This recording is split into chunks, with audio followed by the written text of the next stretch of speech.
Want to sit there? Going to sit on your couch? Want to say hello to everyone? Want to say hello to everyone?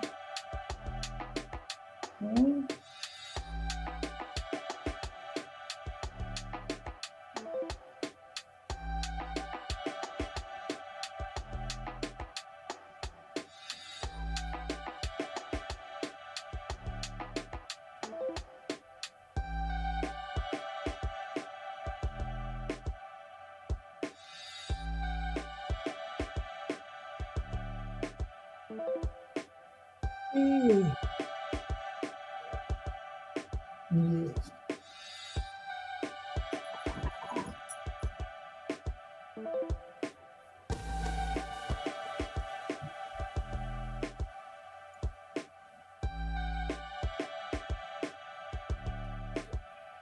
Oh. All right, guys. Give me a tick. And here we go.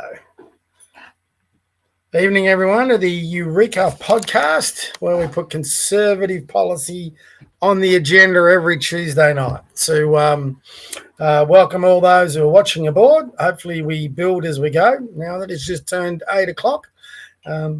Sorry, got my co-partner here, JJ, annoying me, my German Shepherd. So he's gotten under my feet tonight. He's in a strange old mood, which he gets every now and again, because he's a rescue dog, so he suffers a bit of anxiety. So for some reason, most weeks he'll sleep on the couch, but not tonight. He's decided to get under my feet and behind me and everywhere.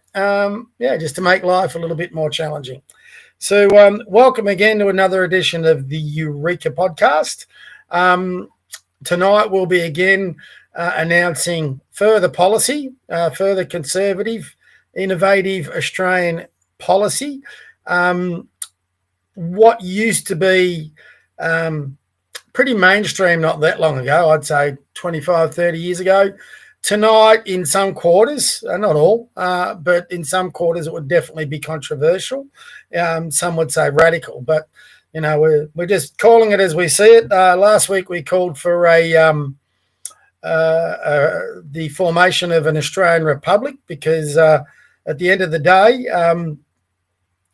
all our problems facing this country seem so large that the only way you can quickly get there, we believe, is through embracing the concept of an Australian Republic, tearing down everything and starting again. So if you missed last week's episode, feel free to go through that. Our policy platform is certainly starting to begin to take shape. Now, remember, with everything we announce, we haven't got this so far, but if there's anything that you wish for us to add or maybe reconsider, feel free to contribute that. You can do that on the chat here, or you can send me an email to bob_mann, that's 2 N's, MANN, @theconservative.com.au, and we'll take on board everything that you might put forward to us. Now, having said that, like in any organisation, business, whatever, we'll take on board what you would put forward to us. Some of it we might embrace. Some of it we might think it's not, down our path. I've already had a couple of people put things to me. Again, some we've taken on board, others we haven't. We'll go from there. So tonight we'll be announcing again our latest policy. This is going to be quite interesting, I think, and go over a bit of the news of the week. Again, this week, for two reasons, we don't have any guests. The main one is because I just think with like last week with this policy, it was probably too large of a policy to be having a guest on in the middle of that we need to talk about. We can get those on from next week and go over these. So last week was a pretty dramatic policy announcement with the Republic. This one's, which I'll go over with you in a minute, again, will probably take some going through. So, why waste half a program for a guest who's, going to struggle to contribute to it. So we'll get them back on from next week. And the other part is just things at my end have been so busy. I haven't been able to organise one.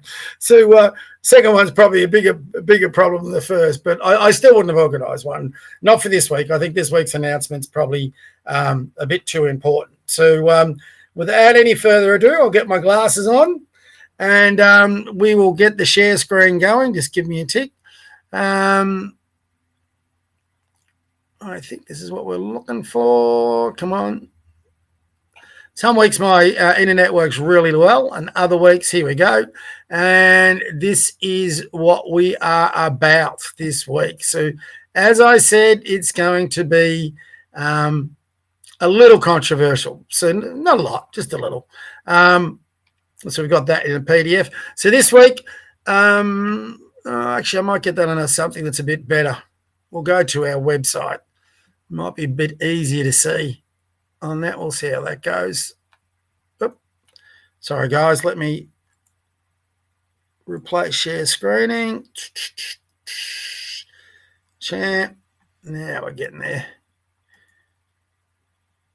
Okay, so that's our conservative.com.au website. For those that don't know how to get there, go to the menu, Eureka Conservative Platform, and everything that we've announced is on there. If you go to podcasts, it takes you to all our podcast episodes. This is our policy platform. So it's off these pillars that we'll be announcing policy. And for this week, we're going to the pillar of Christianity to begin with. Now, a lot of you might roll your eyes at this. Please bear with us as we get through it. We're not trying to push Christianity down anybody's throats. But what we want to do is people talk about this a lot in conservative areas is maintaining our culture. And a big part of our convict culture, our early settlers, our federation, our efforts through World War I and II, the Depression, all those years, a big part of our pioneer culture, I would call it, was the Christian faith. We came from the British Empire, which is obvious, to establish this nation. Now, a lot of people would, argue out there that, you had the indigenous nation before us. That's not really factual, as it was hundreds of tribes right through the continent. They didn't form a nation. They were a bunch of tribes that fought amongst each other. Probably could argue that today with the states. But what did establish us as a nation was the early convicts and then the early settlers from what was referred to as the mother country of England. And they brought with them Western civilization. And big part of Western civilization was the Christian culture that helped to build the Western civilization out of the Roman Empire. So last week we talked about a republic. I think an important part, and this was probably inspired a lot, this particular policy from what I witnessed recently, where you had that Islamic march that stopped at St. Pat's Cathedral in Melbourne, where they pretty much surrounded it and did their chants and beating of the chest. And, I did a bit of research on that. I can't remember the name of the march. The march, the intent behind it, I think, is you never say it's always innocent, but it was innocent enough. But did they need to stop right out St. Pat's Church? I haven't heard any acknowledgement of that from the Catholic Church. And even as a Catholic myself, I wouldn't be happy. So a lot of this actually came out a little bit of that. And while we don't want to stop people having their own faiths or keeping, some of their own culture from the countries they came from, we do want them to acknowledge that there is a particular Australian culture, and a big part of that Australian culture is our Christian culture that we built this nation through. So you don't have to be a Christian to support this or even acknowledge it. But I do think, I think anybody, whether you're an atheist, Christian, whether you have another faith, I think we can acknowledge that, if most people live by the 10 Commandments in the Old Testament and Jesus's 11th commandment of loving one another as I have loved you, I think if most of society took that on board, we'd have far less problems than what we currently have. So that's the intent behind this. And I think it's fantastic. We have these acknowledgement of countries. I think we should have an acknowledgement of culture, which I'll be embracing next week. I've just got to come up with the wording of it, where we go through all of that. So I'll just briefly hit each of these bullet points. Hopefully you can see them. If you can't, just bear with me. So on our first one, like I said, you don't need to be a Christian to acknowledge the role that Christianity played in both the formation and development of Western civilization and this nation in particular. In any new constitution, we need to embed an acknowledgement of the Christian faith that was embraced by the pioneers who built this nation in its infancy and beyond. In that constitution, Christianity should be established as the national faith. Now, that would be considered radical because we're supposed to be a secular society. And if you look up secular and non-secular, but there's certainly elements within our society, and also the Islamic element within our society. Their ambition for many of them, not all of them, but for many of them, is to establish Australia as a nation that embraces the Islamic faith. I think we need to challenge that. I think we need to make sure that every Australian, whatever faith you are, has to understand that Australia is a Christian nation, and will continue to embrace that Christian faith. And this leads on from what we talked about in bringing in a new constitution through the establishment of an Australian Republic. And in that new constitution, just like it doesn't quite go that far in America, but it does acknowledge God. I'm actually saying we should acknowledge Christianity and put that argument to bed. Make sure that, the one faith that this country was built on becomes that national faith. Because if we don't do that, then this other faith may just try to challenge that moving forward. So I think that's an important fight we need to have. That's probably a fight we didn't want in the past, but it's on our shores now, and it's something we should be looking at. So we have no issue with people pursuing their current faith. We're not trying to change people into a Christian faith or from one particular strand of the Christian faith to another.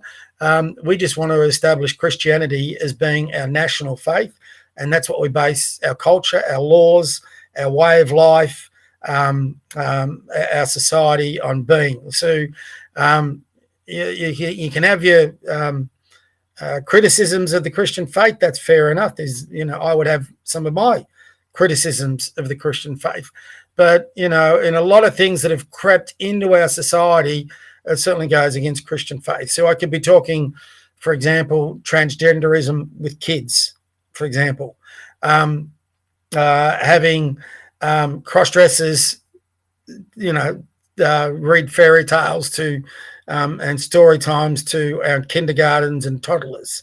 Some of the attitudes towards in OnlyFans, for example, with these young girls who thinks it's actually a worthwhile exercise to try and sleep with hundreds of men in one particular night. So the fact that man got his arm amputated because someone was trying to steal his phone, right through the 10 Commandments and all that, if everybody embraced that, those things don't happen. The fact that we have ridiculous levels of abortion, not just in Australia, but across Western society, I think is a stain on our society and something should be addressed.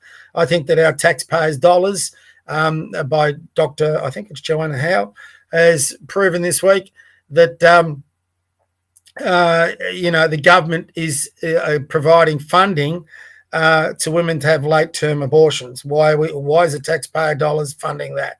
I'm totally opposed personally to late-term abortion or any abortion, to be honest. But if we are to have to tolerate abortions, I don't know why a woman who hasn't taken the necessary measures to stop that pregnancy from happening and at least have an early abortion rather than wait for late term when the human form of that baby is virtually fully formed, why we should be funding that. That's their decision. That's their responsibility. It's not other taxpayers' responsibilities. And I just don't think that's an initiative we should go through. So in a Christian constitution and a Republican nation, that wouldn't happen. I do think we need a return to the chaplain programs throughout our education institutions, whether that's primary schools, secondary schools, even universities. The rise in youth suicide is something dramatic. They're talking about taking away our right to free speech through social media. I think a far more productive thing would be to reintroduce that chaplain program through our public schools. Obviously, a lot of the Christian private schools, whether they're grammars or the Catholic schools, would have this. And I think anything where a person can take their issues of life and speak to someone that can give them some positive messaging and hope through the Christian message and the Christian faith. I don't think that can be sneezed at. And I know of people that have been saved through having those conversations, whether they've ended up believing in Christianity or not.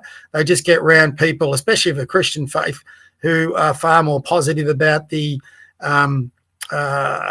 blessings of human life and how you should embrace it. So I think that should be made available to both students and parents through our education system.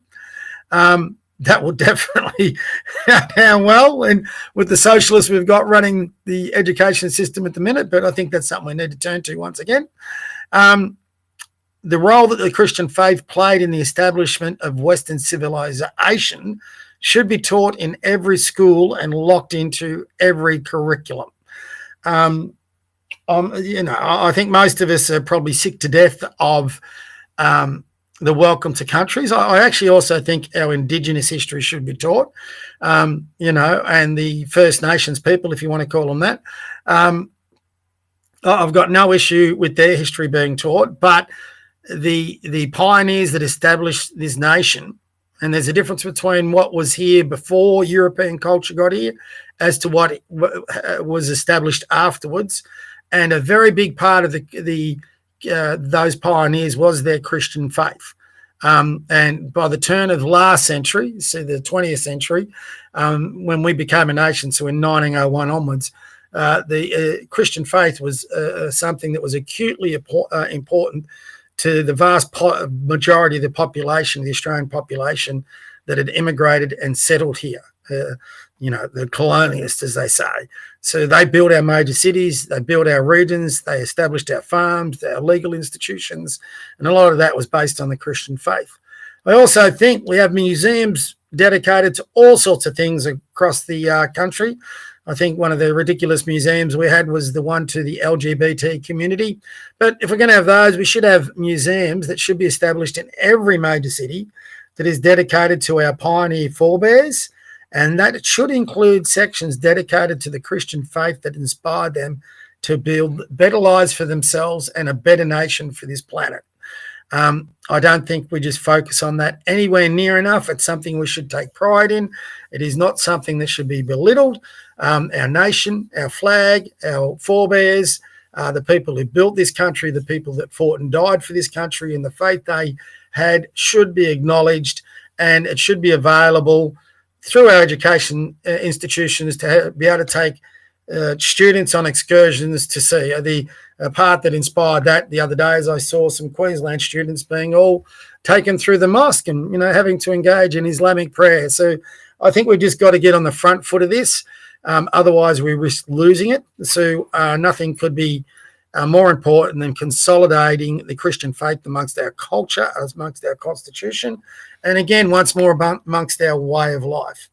All immigrants and refugees, while being able to keep their own cultures and faiths, will need to, got my dog under my feet, will need to acknowledge our nation's Christian faith and their commitment to it. Any efforts from immigrants to undermine or sabotage the Christian faith, our Australian culture, and what will be our national faith in any new constitution will lead immediately to deportation. If they can't accept our Australian culture, our Australian way of life, and accept that the Christian faith is our national faith, they should not stay here any longer. If they can accept all those things, then we are quite happy with our tolerance and compassion to allow them to practice their way of life and their faith, as long as they abide by the tenets of the Christian faith that would be the national one. So forgiveness, tolerance, compassion, accommodation, all those things are things that we embrace in the Christian faith, and that would lead us to be able to, embrace people of other cultures, other faiths, as long as they acknowledge that this is and always will be the national faith of Australia. So that is our next policy. For some, that'll be controversial. For others, they'll welcome it. But that's where we are. So I'll get the chat going up. I'll just get rid of this screen first. Sorry, guys. Remove. There I am, back on screen. So be interested to hear any of your comments on. Sorry, I've got to replace, stop screen sharing. And there we go. I'm getting better. So if you've got any comments, feel free to put them in the chat. Hopefully you can all hear it. The fact that the viewership is going up a little bit, that is great. That means people can hear what we're doing. So, that will, I think this, when we do get guests on again from next week, the fact that as a conservative, I'm pushing a republic, not because I'm anti-monarchist or anything. I think the monarchy and the British constitutional monarchy in particular has been a great servant to Australia, but I think the monarchy, we haven't walked away from the monarchy. The monarchy has walked away from us, and they've started embracing things like the WEF, net zero. King Charles now seems to be embracing the Islamic faith more than his own Anglican faith, which he's the head of, which is bizarre in itself. And I think also the embracing of Christianity as our national faith will be interesting. Feel free to disagree with that as much as you like, but we'll have it on our platform as we go. I'm open for the debate about being a secular or non-secular country. I just think if we don't embrace the Christian faith, we leave the door open for ever-growing Muslim faith that's coming in. And if we leave that door open, we're seeing across the world where that can lead to. And I'm not particularly keen to allow that to happen in the country I've grown up in, grown to love, and want to leave in just as good a state for our future generations. So there you have it. That's our latest policy. Like I said, you can go to theconservative.com.au. You can go to, you can go to the index. I'll just get that. Actually, no, what? It's going to get it up again, but you all would have seen it. Then the ones who come in late can check out our, go back and check out the podcast episode as we go through it. So if you've got any questions, send them through chat. We haven't had a lot of chat recently in the last few episodes. We've had a lot of chat with our guests and with myself, but not a lot of questions coming in from viewers. Would love to get some questions in. So feel free, get typing, send them on through. We have had a very interesting week. So time to go through the week's events. We've had a very interesting week this week with the return to Parliament, with the funny last 24 hours where my man Donald Trump, he's been making fools out of a few of the European leaders. Love him or hate him, he makes politics interesting. I just love the fact the way he got in front of Starmer and Ursula von, whatever her name is, the head of the European Union, and basically calls them back to their face. It's unique. I mean, I don't know whether we've ever seen anything like it. I like the way all the politicians and the media have this fake outrage about it. I reckon in the back rooms when they're having a cup of coffee, they're having a good old laugh and chuckle along with the rest of us. I mean, how can you not be entertained with the way basically Trump right next to Starmer just belittled him all day today through lots of interviews. And Starmer did not know which way to turn. So I cannot wait. I cannot wait for Albo to get in the same room as Trump. That will be entertainment on steroids, I think. I would love him to go to the White House and Trump to dim the lights and put up a few videos of his man Rudd, our ambassador in Washington, and some of the things he's had to say.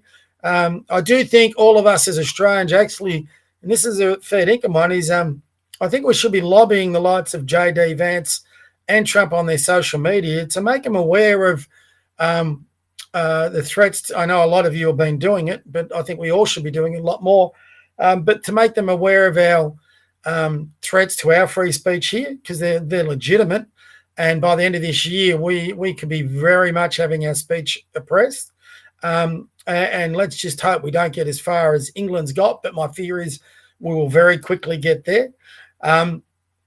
This under 16 ban, if you believe that our politicians, I wrote a tweet on this today, if you believe our politicians are simply putting in place that under 16 ban to protect children. I've got a plot of land to sell you. I mean, you've only got to look at the history of our politicians and what they've done over the years that have harmed our kids, not helped our kids. It actually goes on and on. I just referred to a bit of it. The laws they've introduced to encourage children to become trans. In Victoria, you can't even, as a parent, try and convince your child not to be trans. You can't, as you used to be able to do in the past, and whatever you think or not think of it, if you're a Christian, that went against your faith. And if you were a hardcore Christian, you would try and put your child through certain courses, I suppose they call them, to try and convince them not to be gay. I don't agree with that, but each to their own. This is the thing. But we shouldn't be getting, as a parent, the government shouldn't be telling you what to do and how to raise a child, unless that involves abuse. Now, to try and convince your child not to engage in trans surgery or methods until they're an adult, that's not abuse. That in fact is good parenting. But it's illegal in Victoria. So you could face some serious repercussions if that child you're trying to change went to authorities. And they're allowed to go to authorities. They're allowed to go to teachers without the knowledge of their parents. So that's just one example where government is harming our kids. Another example, I've been coaching youth basketball now for 35 years. The amount of kids that have got onto some pretty hard drugs at a young age in our society, it's a stain on our society and our politicians. They haven't done anything to try and counter that. They talk about a war on drugs. A war on drugs means you've got the whole of society fighting that war. We don't have the whole of society fighting that war. A lot of kids will be doing drugs and their parents don't care. So, they've done nothing significant in that area.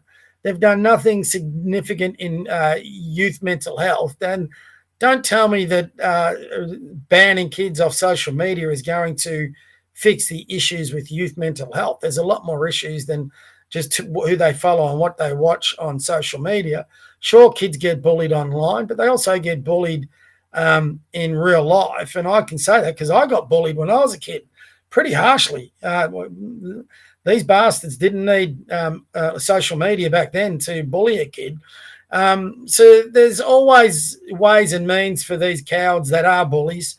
If they want to bully a kid, they do. So, what are we doing to develop resilience within our kids and teach them, how to stand up against the bully? I mean, I know it's not okay these days, but I actually think our kids should go through self-defense courses. One thing, I came from a family of 10 and I had 7 brothers, 6 of them older brothers. So one thing we got taught when we were growing up was how to defend ourselves. I just don't think that is taught enough, believe it or not, these days. You need, look at all our kids that these days get bullied in Melbourne, particularly. You got these thugs running around with machetes or whatever, and they go around in groups. And, the one thing we always got taught as kids was never to go to the ground when you're in a fight because, that's where you're vulnerable. You can get kicked. A lot of our kids, I watch these videos, and the first thing they do is go to ground and cover up. It's the worst thing you could possibly do.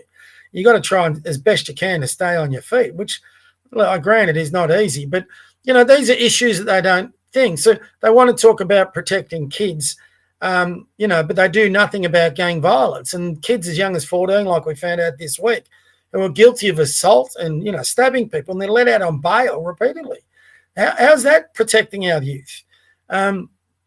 How's it protecting our youth where they have these drug use centres put right next to primary schools? That's not protecting our youth. How are they protecting our youth when we've got families, going through homelessness on the streets? So you can go on and on. For me, how are they protecting our youth where they're allowing mass abortion? The most innocent, defenseless youth we have in a nation are getting murdered. They talk about genocide in Gaza. What about the genocide we're committing in our own country, on our unborn children? They don't bat an eyelid about that, but can't put our kids on a social media. But now they're pushing, a number of them who, for example, are going on about keeping kids off social media, now want to give them the vote. So on one hand, they're not mature enough to watch a YouTube video, but on the other hand, they're mature enough to be lobbied, maybe on YouTube or other else, for their vote. The other part, if they're really concerned about youth, what about some of the vile stuff we get on TV that our youth would be exposed to Married at First Sight, for example? What is that teaching our youth about healthy relationships? So if you're going to ban social media, why aren't we banning that stuff? Love Island, another one, where guys are playing around behind the backs of girls and vice versa, and you have same-sex attraction. How is that helping our youth? Same-sex marriage, I voted for that. I reckon that was the biggest mistake we did as a country, because that opened the floodgates to a lot of the worst aspects of the LGBT community, and it undermined the nuclear family, a mum, a dad, and kids. That's healthy for our youth, but that's all been undermined. I saw a video today of these two men who obviously got their child through a, what do they call it? I don't know, a mum who has their child on their behalf. But what got exposed in one of that video, one of those men had been found guilty of child abuse and actually had a sentence. But here he is raising a child. Our politicians don't care much about our kids. They do care about power and getting a vote and be seen to care. Now, there's a big difference about caring and being seen to care. How many of those politicians in Canberra over the years have been found guilty of their own child abuse? So if we wanted to protect our kids as much as we can, the best thing we can do is keep our bloody politicians as far away from our kids as we can, because everything they put in place. I'll give you another example. They talk about looking out for the kids for the social media ban. Where were our politicians where all those kids in our childcare centres were being abused because our politicians, federally and state, couldn't put the reforms in that were recommended to increase security and stop those bloody arseholes getting into those childcare centres? How many parents had to take their kids to get tested for the worst sexually transmitted diseases? How many of those kids actually got abused by those pedophile bastards? And a lot of that was because our security, our working with children checks, our security checks weren't stringent enough, and they let these people into the childcare centres. So, we're a society now that wants to go out and develop these careers and whatever, but we're prepared to give our kids to strangers who we don't know well enough. We're relying on the government. Well, I'd argue if you're relying on the government to look after your kid, that in itself could be child abuse.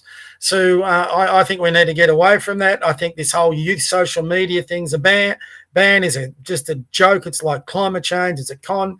If you're a parent who can't control what your kids are watching, what information they're taking, granted, there's a lot more of it available, but it's not hard to unplug kids from social media.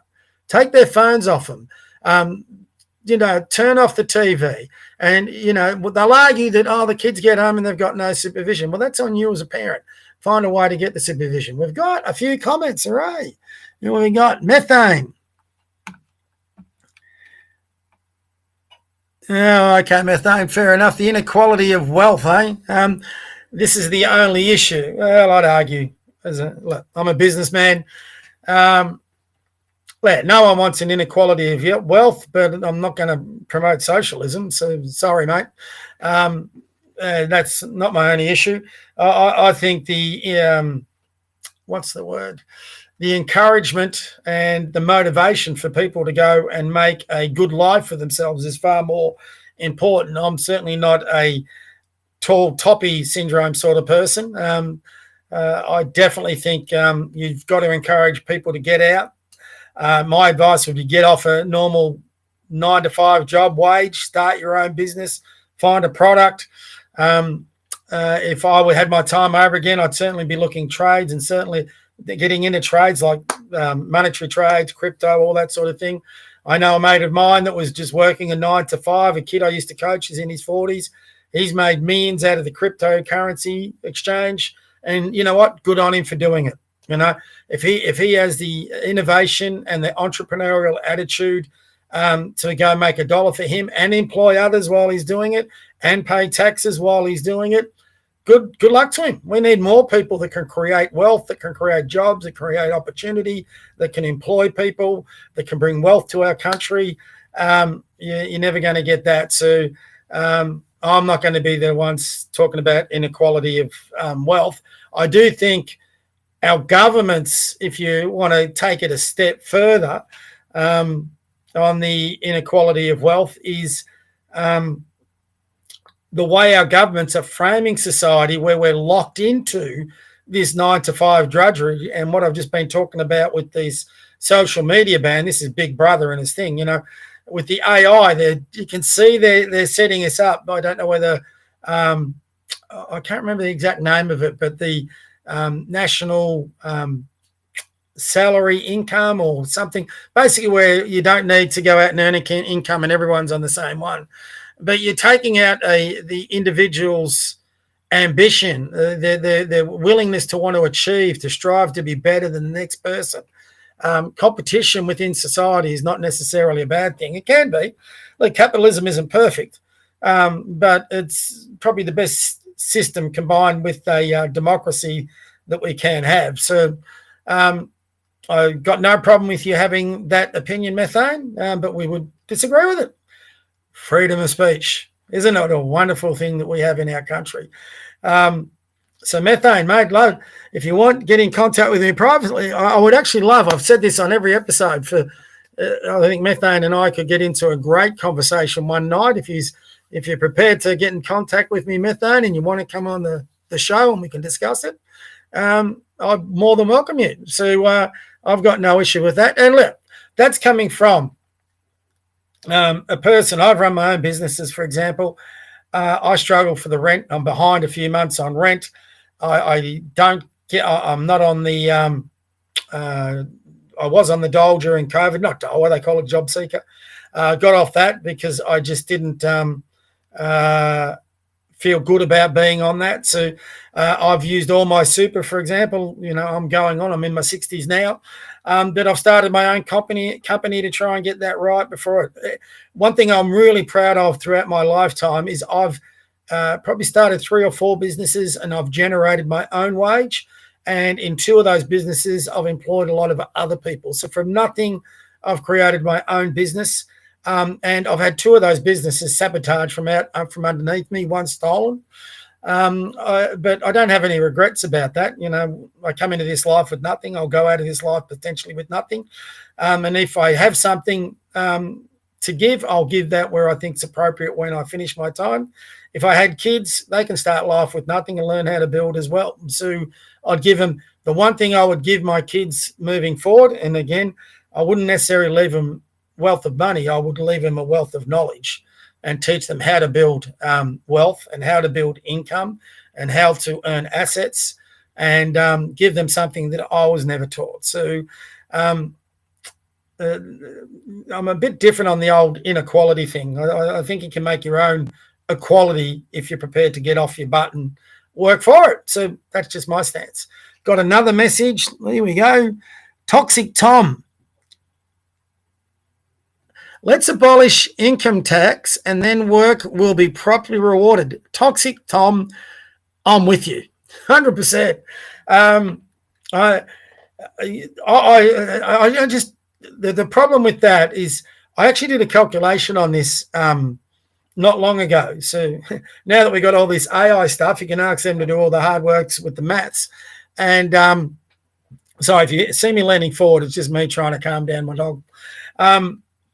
I did this with my maths and what's been argued in many circles, not just in Australia, but in other ones. Trump is talking about this because of his tariffs right now, about giving something back and eliminating income tax. In Australia, that would be your GST or what we could earn from, for example, our exports. If you're looking at places like Norway and Qatar, what their fossil fuels and all their exports, what they actually produce in wealth for their citizens is amazing if you look into it, and the wealth that creates for its citizens. Australia should be a leader on that with our fossil fuels, with our coal, with our uranium, with all that prime minerals that they need for all these Tesla cars and for all the AI industry. Can't remember what you call it, but Australia should be at the forefront of that. And through our exports of that, we should be able to get rid of income tax easily. The problem is our politicians have sent us so far into debt. To do that right now probably isn't achievable without putting the way I had it calculated. So I was doing this through just for a bit of fun one day, had nothing better to do, through Grok on X. And the calculations that came back, the lowest I could get the calculation, for example, and the question I asked Grok is, if we eliminated every single tax and replaced it with a simple flat tax, what would that be? So basically everyone would pay a flat tax on the GST and that would be it. Every other tax would go. The GST, the lowest I could get it, and someone out there better than me could be, it was 47%. So yeah, I'm not too sure that would sell. So yeah, if anyone can do those calculations better than me, I'm no accountant, but I'm with you. I think income tax we shouldn't have it. We should abolish it. There's a bunch of other taxes we should abolish it, and a flat tax I think would be wonderful. But to do that, I think you got to get a whole bunch of subsidies gone. We need to eliminate at least 50% of our bureaucracy, which is part of our policy platform, if not more. There's just so much cuts and spending that we need to reel in to get to there. But Toxic Tom, I'm with you. I think we need to work towards abolishing income tax and replace that with some encouragement, with some entrepreneurship, and give people the incentive to go out there and earn some dollars. And what better incentive to earn some dollars is to know what money you make, the vast bulk of that you're going to be keeping. And the incentive in Australia is not loaded that way. They're boasting about today in Parliament about how they've given their students a 20% discount on their uni fees. But what those students don't realise are getting sucked into is, on one hand, they're giving them that, but on the next hand, they're going to be introducing more taxes to take away from their wage and potentially their super. So, yeah, they'll get a short-term fix, but in the long term, they're going to get roasted. And I just think we need some oversight on it and find a way to get that flat tax. So, Toxic Tom, 100%. I'm with you. Maybe we should get Toxic Tom and Methane to come on the same show. So, great comments, boys. I like it. Keep sending them through. So, I could have another one. Have I? No, I don't. And so, or do I? Sorry, guys. I'm still getting used to the chat because I haven't had many chats before. I like the fact that we're getting all these in. So we got to go. Where were we up to? News of the week. I had Trump, had a bit of Parliament. I've got to say, oh God, here we go. I've got to say, look, everyone should be forced to watch Parliament at the moment because the ALP's boasting about all their new members, their 90-odd full members. Oh, my God. If you watched any Question Time today and saw the Muppets, I mean, the absolute Muppets they've got on their backbench. I mean, those people are earning close, if you include their little, fees and things that they get, their little, what do you call them? Extras on top of their wages. All these people are earning probably $200,000 a year, if not more. Last week we talked about how much Elbow cost us. Elbow cost us $7 million a year.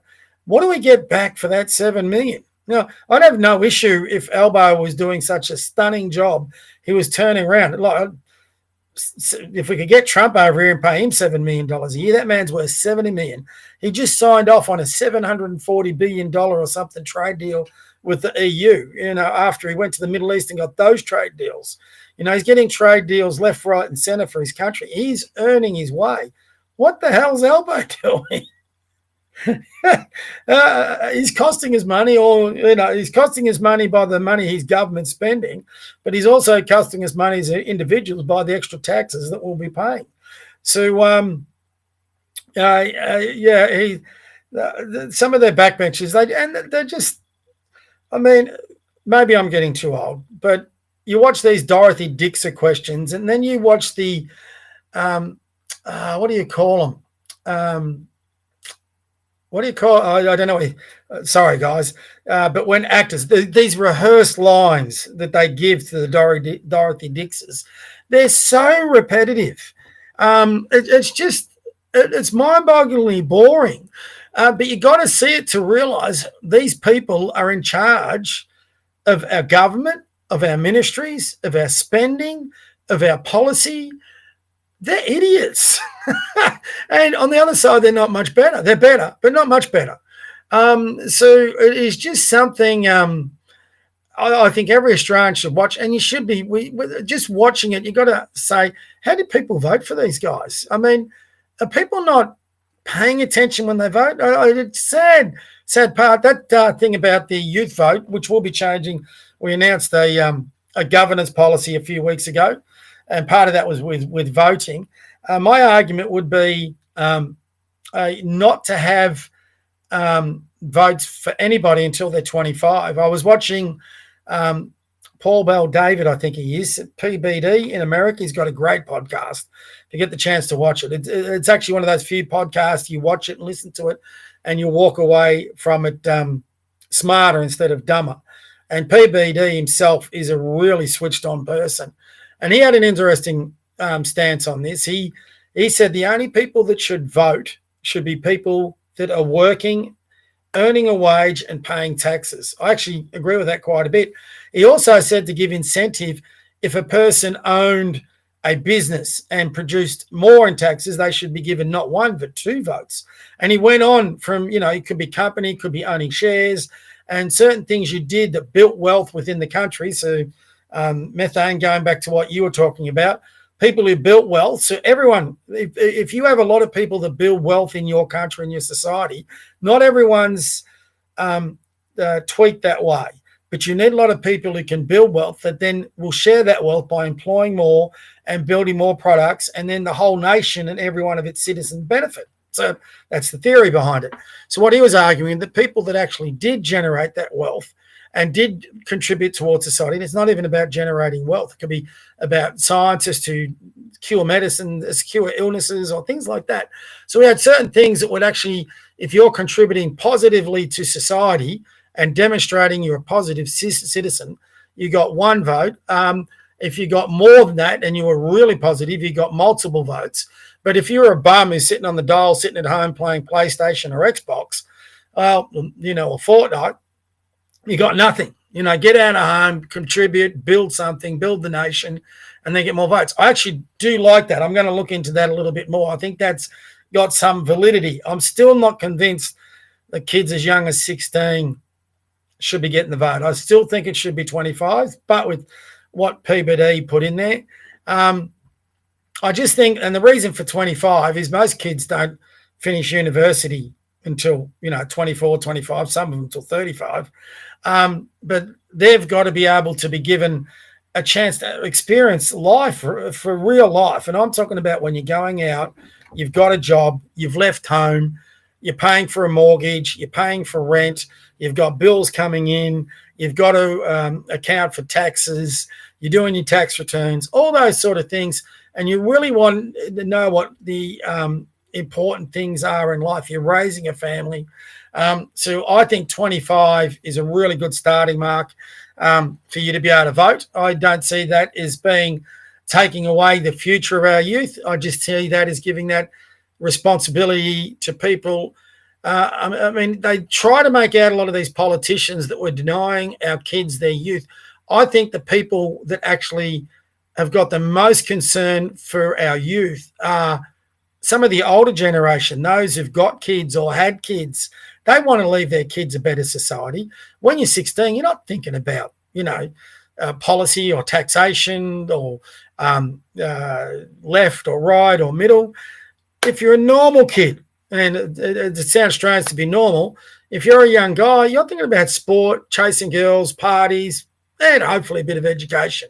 If you're girls, you're thinking about boys, hopefully they're doing a bit of sport, not too much thinking about boys. Girls are more motivated, so especially with their schoolwork, so they're into their schools. But also, whatever it is that girls love to do, I don't know, I'm on the male side, but whether it could be their next nice dress or fashion or whatever it is, let girls be girls, boys be boys until they're full adults. And I don't think you can be a full adult these days until you're 25. Used to be 21. I think 25 is the new full adult. Just like they say 60 is the new 50. I think that should be definitely the case for them. So good comments, boys. I like it. Hopefully we get a few more other comments.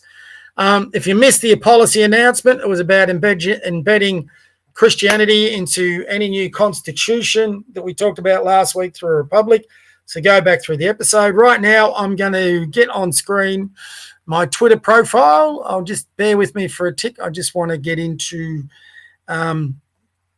where is it? Premium. That's not it. Bookmarks. Where's bookmarks? Bookmark folders. So I'm just going through a bit of the stuff that we've got. Just get it up on screen before we go there. I always go through my bookmarks and politic folders on my bookmarks. I've got them more organized now, so they're in folders, so a lot easier to get to. So again, bear with me. The Eureka Conservative, share that screen, and we'll go over events of this week. So here we go. Few little interesting things that I put on here. This is the guy I was telling you about, Patrick Bet-David, CEO of VT Commentary. So you should follow this guy. And this is where he's actually talking about. Just give this a listen. This is what I'm talking about. I think people who were not in the military should be able to vote. So I have a whole breakdown on this that's going to piss a lot of people off. So for me, when it comes down to voting, I believe in earning the right to vote. For example, if a 16-year-old kid has a job, he's making $20,000 a year, paying 15% in taxes, $3,000 a year, versus a 28-year-old grown man who lives with mommy and daddy, has never worked a day in his life, has never paid taxes for income, never held a job. I don't want this 28-year-old to vote. I want the 16-year-old to vote. To me, it's not about age. It's about understanding the pain of paying taxes. Okay, so now let's go through it.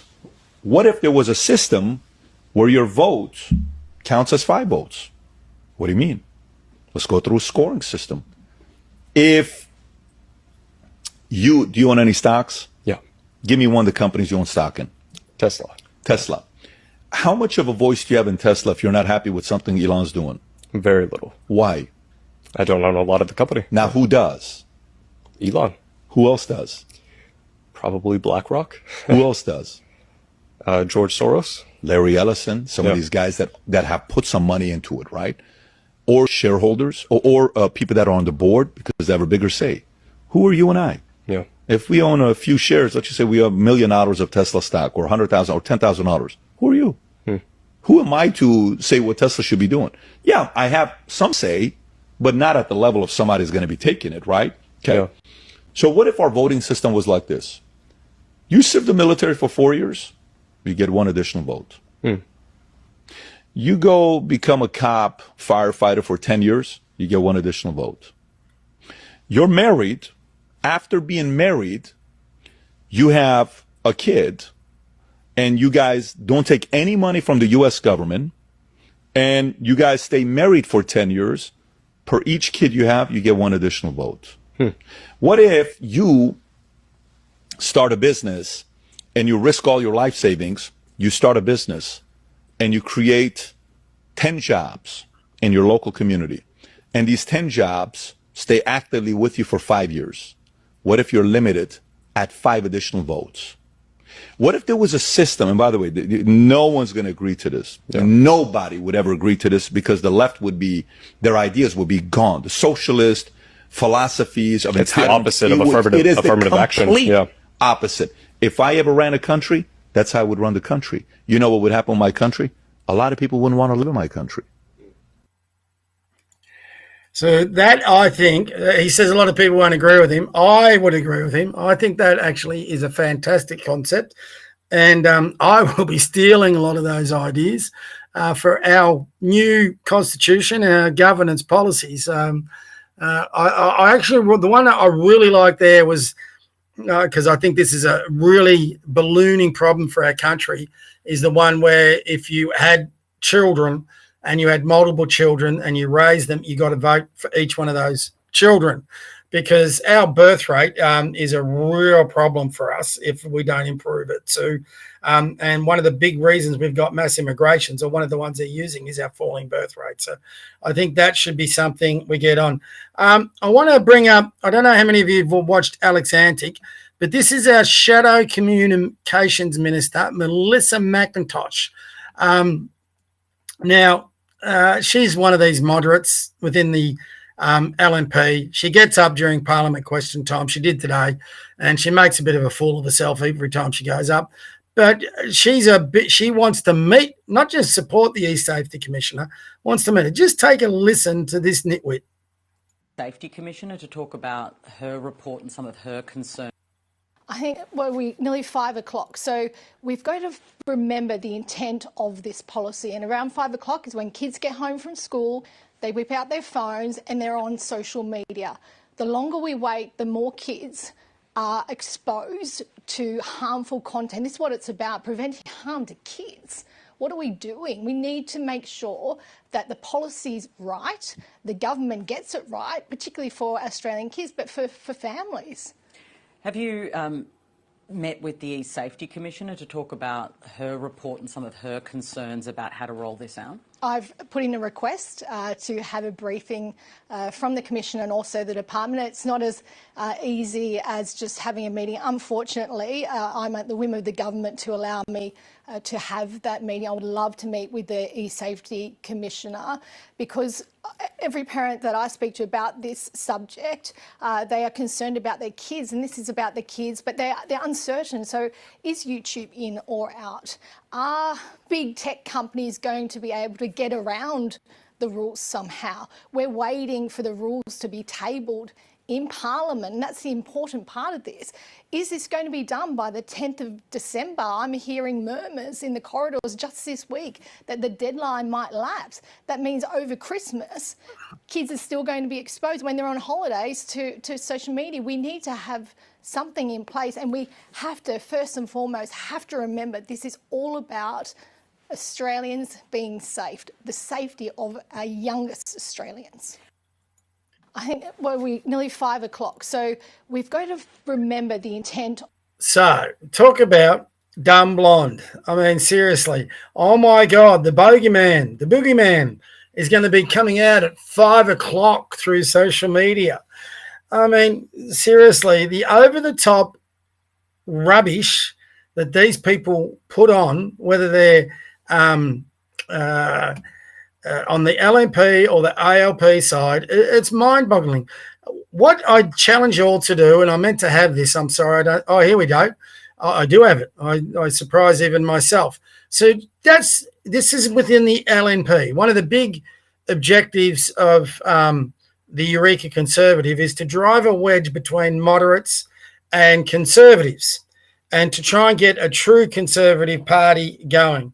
Now, you've just listened to a moderate and Melissa McIntosh. Over the top, just fake outrage, just ridiculous anxiety that she's trying to build, where any parent can think, 5 o'clock, oh my God, they're going to be on social media. No, they should be actually out playing sport. If you've got something at home, homework, get them on homework. Now, the only person could be like her, a career woman. Nothing wrong with a career woman, but if you're going to have kids, you've got certainly responsibilities to make sure they've got certain supervision. If you don't want them on social media, don't have them on it, but don't ban the rest of us or force the rest of us going into having to verify our age to enjoy social media. Now, contrast that opinion, that stance within the LNP to this one. Both members of the LNP. I'm very concerned about the state of free speech in this country, especially with regard to free speech online. And frankly, anyone who's been paying attention to what's happening in politics over the last few years should be equally concerned. Now, the most obvious incursions right now are Labor's nationwide social media ban for under 16s, and indeed this government's initiative for requiring ID to create a Google or a Microsoft account. The Australian E-Safety Commissioner has been gifted a great deal of power over how Australians use the internet under the Online Safety Act of 2021. The Commissioner can issue removal notices, enforce financial penalties and set standards for content moderation and create industry codes and standards that online platforms just have to adhere to. Prior to the recent election, the under 16 social media ban bill was passed on the understanding that YouTube would be exempt from that ban. And now, just months later, the E-Safety Commissioner has proposed that YouTube be included in the ban. But we weren't allowed to see the research that inspired the proposal.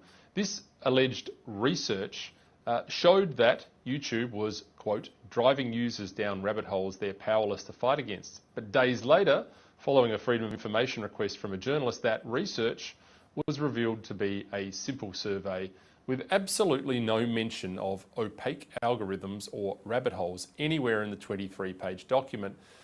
Now, not only that, but as of the 27th of December, the E-Safety Commissioner intends to create industry codes which require Google and Microsoft to enforce age and other identification verification for users. The rationale is apparently to protect children from harmful content online. Now, obviously, everyone wants children to be safe online, but the question is, what's actually the best way to approach and achieve this? That's a discussion that requires the balancing of various rights and outcomes. But it's also an initiative that we have an international precedent for without requiring this level of government oversight. So that will be enough for the purposes. And here, Alex Antic. But does it mark you, like, here we have Dumb Blonde and Alex. How the hell do these people, and how the hell do they expect us to vote for a party that has these two just such divisive stances? They're poles apart from each other. One is pro this ban, one is anti the ban, one is pro the E-Commissioner, one is anti the E-Commissioner. You're talking about two different political parties supposedly trying to exist under the same tent. It makes zero sense, and the sooner we were right on it. The other one is net zero, Alex Antic and Matt Canavan, the only two senators, which is disappointing, in the Senate that voted to end net zero through Pauline Hanson's motion. The rest of them were too cowardly to vote, instead abstained, including some senators I have great respect for, such as Jacinta Price and Michaelia Cash, but they abstained. The moderates and the conservatives within the Liberal Party ranks just cannot continue. And my hope is that, through what we're doing, ultimately we can help them see sense in that. But that is bizarre that you have two different stances that far apart. This is what we were talking about before. The Australian government is paying women $4,200 each to abort healthy babies after 20 weeks. I love what Kurt, he's another guy you should follow, Kurt Melberg, got a pretty good following, conservative, but nearly 1 million saw his last post exposing this scandal. But the evidence, as he's saying, is damning. We've got to, we can't just keep that genocide going on. People talk about, like I said before, the genocide in Gaza. We have a genocide in our own backyard, and that's with our unborn kids. And we're not only is it happening, but it's happening with the encouragement of the government through financial reward. What sort of society are we? So, anyway,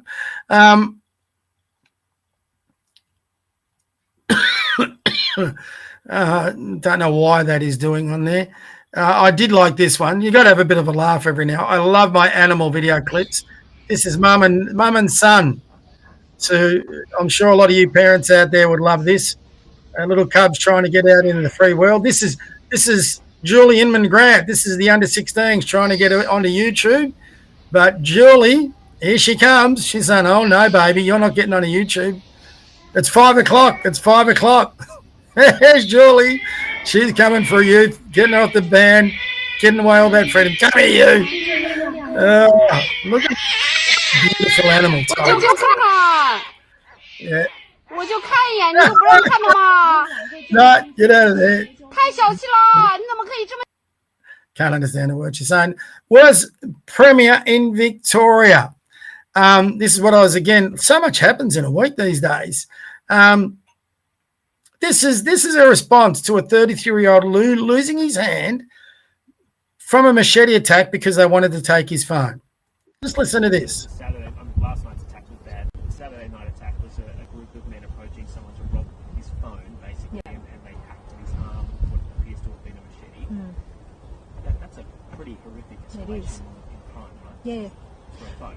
It is, and that is why the ban on machetes is just so important, but it's part of that overall work that we're doing to give police more powers. We're strengthening the bail settings, the toughest bail laws in the country. We have Australia's first ban on machetes. We've got more police on our streets. But this attack that we saw on the weekend was just horrific, and if I can pause for a moment and extend my thoughts to the victim and their family, who was a horrific experience, and I wish our thoughts should be with them as they go through that recovery. Just in terms of the Saturday, last night's attack. I am sure her thoughts will be greatly appreciated by the victim and his family, the victim that now has only got one arm because they wanted his phone and they basically cut his arm off to get the phone. Yeah. Bail laws are working so well down here in Victoria. What's the bet, if there's a couple of them, which by all reports there are, that some of them will get out on bail because they didn't know he was going to swing that machete, even though they're carrying it. Worst Premier, I didn't think that would take long. Sorry, worst Premier in the country. And I thought we had that mantle all tied up with Dan, but I think she is actually worse than Dan. Dan had some had some brains about him on what he was doing, but Jacinta Allen, she is a nightmare. She's a nightmare. And the Liberal Party, I mean, look, I was writing, someone was being critical of Susan Ley, and I get that. I'm as big a critic of hers as I can. I wouldn't be critical of Brad Batten. I think he's doing a reasonable job down here. He's not getting much oxygen, but my concern is they will try and turf him before the election, which will be a big mistake, because the Liberals here have got to get their act together and they've got to start punching back against Jacinta Allen, her hopeless government. They don't have long. This time next year we'll be on the verge of an election. 12 months in politics is not a long time. And they've got to be ready to turf this government out and keep them out for a long, long time. The damage they've done to this state is incredible. And to see what was once the jewel in the crown of the Liberal Party in Melbourne and in Victoria now become the socialist cesspit of Jacinta Allen and the ALP, it's a sad thing to watch. But again, through the Eureka Conservative and for what we're going to be doing, hopefully we can turn that all around in Melbourne. So that's pretty much it for me tonight. I am going to try and get some guests on next week. I am writing to all the LNP members federally. I'm going to be talking to them about this under-16 ban. I'm going to be having a crack at them about the net zero vote and how many of them were too cowardly to do anything other than abstain. Jane Hume, who I can't stand, I give her credit. She voted against that net zero vote. What do you call it? I think it was a vote. She voted no to that vote that Pauline Hanson put through to end net zero. She at least voted no, but at least she actually had the courage to vote no. There was 2 votes no, which was Antic and Canavan. 2 votes yes, Antic and Canavan. There was 2 votes no. There was Jane Hume and one other. I think his name was McKellar. I can't remember. But then there was something like 27 other LNP senators that didn't vote. They all abstained. I mean, Dave Sharma, for example, that guy's such a sleazy weasel. He was on the Patricia Cavella show, and he is clearly all for net zero. He is a Malcolm Turnbull sycophant, but he couldn't even vote no. He had to abstain because he's just a gutless little sleazebag coward. And he sits within the LNP. The LNP, we've got to split it. We've got to get a Conservative Party for Australia. They're the only major Conservative party that have, or right of centre party that have any hope of uniting the right of centre. And doing it. What is good is the noise within the National Party. You can just see that they're going to come out against net zero. I hope Lee is, I don't know, how do you pronounce that? Is it Susan Lee or Susan Lay? Whichever one. Susan Lee, we'll call it. Nicer pronunciation. I hope she's stupid enough to go ahead and back net zero, because I think that will split the Nationals again. And hopefully a lot of the Conservatives within the Liberal Party will jump ship and join the Nationals. You know, that's that would be the best outcome. I'm still a bit baffled as to why the Nats, and the one theory that was put to me was because they were going to lose too much income. And I reckon that's probably valid. You know, they're a bit worried about the dollars. All these guys might have mortgages or families. Barnaby Joyce has got about 20 kids he's got to pay for, so he wouldn't have wanted to lose income, no doubt. Yeah, maybe that's the reason. I don't know. Whatever the reason is, it's not good enough. They need to split. We need a Conservative Party. We need the moderates just destroyed, just sent out of our parliaments, just like the Greens. You know, you're always going to have the Socialists, sadly, but we've just got to make sure they get into a minority. So whole point of the Eureka Conservative podcast is to ensure that happens. And that's what we'll keep working towards too. So next week, another policy announcement. Like I said, if you want to see them, actually, I'll share this one because we've got a lot more viewers have come on. So we'll just share the screen one more time. So that is the Conservative. We'll get out of there. If you want to see our latest policies, go to here, policy, click on Eureka Conservative policy platform under politics. That's our pillars, and here are the ones that we've currently announced. The pillar of Christianity, 3 under the pillar of nationalism, the pillar of governance. So we're really getting into a lot of our structures, governance, culture issues at the moment, culture wars, if you want to call them that. If you've missed a podcast, click on the podcast. So this is all under the conservative.com.au, and we have a link there for all the podcasts. So by tomorrow, I'm missing one from the 22nd, so I've got to get that up. So I'll have last week's and this week's up on that page. The best thing you can do is give us a follow on I'll show one more other thing. Give us a follow on YouTube, and that way you'll always get a reminder that we're coming up. Another thing that is coming up September 4th under events on our website. So all these things are conveniently under the Conservative website. For anyone who is in Melbourne, we're going to be starting these pub nights. So we can get a Palmer and a pot. This is a great pub. The Hobson's in Sandringham. So the Eureka Conservative Nights, our next event, it's got all the details there. There's no cost other than what you spend at the pub. We do ask you, though, to register. So if you can go on there, click there. If you're in Melbourne and you're free, Thursday, September 4th, we'll start at 7 o'clock. At 7 o'clock, people can order their meals, get a few drinks, have a chat. At 8 o'clock, we'll start with our presentation and finish off with the Q&A.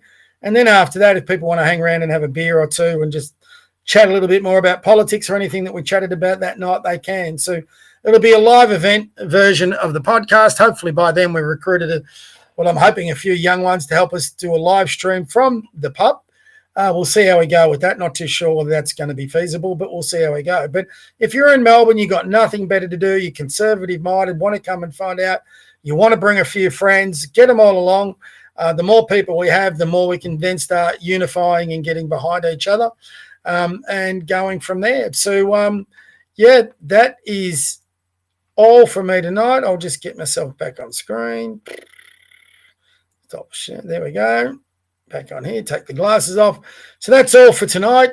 If you got any questions, feel free to DM me. But my DM's going a bit gangbusters. You're going to get some DMs from me because I've got a little program running in the background that's sending messages to all my followers. So that's 9,500 so far. So it's got a lot of work to do. It'll take 30 days. It does about 400 a day. So my DM box is pretty full. So probably better off if you got any questions or queries or want to provide some advice, recommendations, whatever you want to do, just email me through the Conservative website and look under contacts. And my email is bob_man, MANN, @theconservative.com.au. So feel free to send me any messages through. If you've got any ideas about policies, if you've got any ideas about the policies we've got currently up, we want this to be unique. We want it to be Australian. We want it to be grassroots. And then we want to be able to take it to our politicians, both at state and federal level. So we want all that done by the time, well before the state election here in Victoria next year. So we'll also be lobbying, obviously, all our federal politicians as well. So that's it for this week. We'll see you all again next week. Tuesday, 8 o'clock, the Eureka Conservative. Hope you enjoyed this episode, and we'll see you once more again next week. Spread the word, get more people on board. If you know anybody who wants to be a guest, or if you would like to come on and be a guest, also let me know through that email. All right, good night. God bless. Stay safe, and we'll see you next Tuesday, 8 o'clock. Bye for now.